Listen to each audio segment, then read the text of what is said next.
by Stephen and Nick, who are the Devils. Hello. Apparently. Good evening to you. Nice to have you with us. Now, we're here for a meeting of the bands, so it's a meeting of the minds, really, and I just have to ask you guys, when you first were aware of Gary, I mean, it might sound a silly question, but when were you first aware of him? Second album, I think, when Our Friends Electric came out. Top of the Pops. I remember you on Top of the Pops. Yeah. It just makes me feel old. Thank you. Thanks for that. Well, I was on it as well once. Yes, none of us are young. Stephen's been on it too. So. Even Stephen's been on it.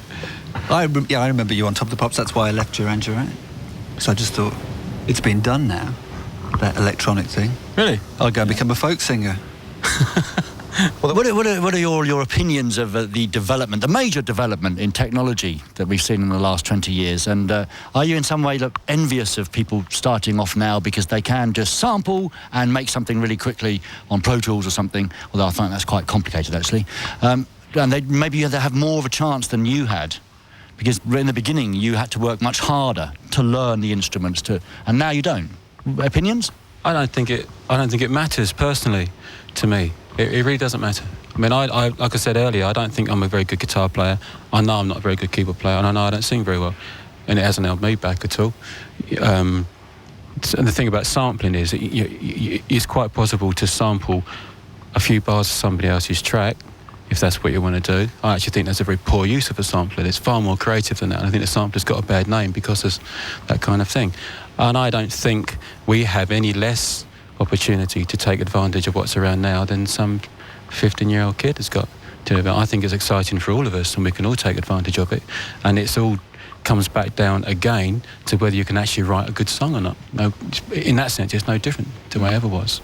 But we are still here, though, aren't we? And maybe we're still here because we did put in the work and learnt how to do something, and because there weren't samplers. Are you going to sample something on a folk song, Stephen? Okay.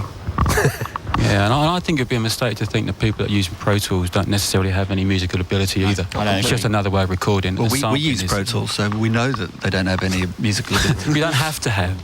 But there is no reason at all that somebody can't pick up a guitar and learn how to play it and record it into Pro Tools. Absolutely. Yeah. You know, it's no different whatsoever. It's just another tool that we can all make use of.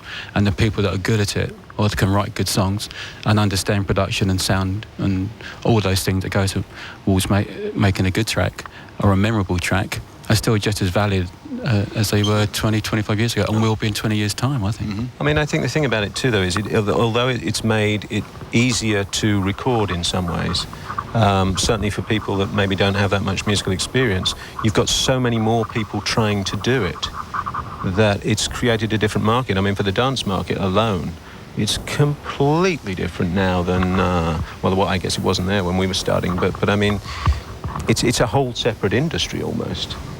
I mean, as Gary said, people that are writing songs, you've still got to write the song before you put it in the Pro Tools, otherwise, you know. It just makes it maybe a little bit easier. I mean, I'm very much an amateur, but I use Acid Pro, and it's fantastic because you can do like a couple of chords on your guitar, that's all I know, record it, and then do twiddly bits over the top, and it sounds like a proper record. So it's probably, it excites me anyway. Don't tell everybody. Is that, no, of course, it takes years of experience to manage to come up with that. But if you listen to music, 25 years ago, there were plenty of songs in the chart that was little more than a man just picking up a guitar and strumming 3 songs. But people accepted it because that was a level of technology at the time, and that's what people expected. That was the current standard, if you like, but things have moved on. Yeah, it's funny when you listen to things now that you think were completely in time when you heard them, and everyone was playing really well, and you think, God, that sounds so out of time now, because everybody's so used to Pro Tools and clicks and bars and time things. training. Yeah, exactly. Yeah. I think we've quite comprehensively come to a consensus on that point, just like the United Nations. So, there we go. We've done our bit for Europe. Thank you. Stephen Duffy is going to help us out on this one.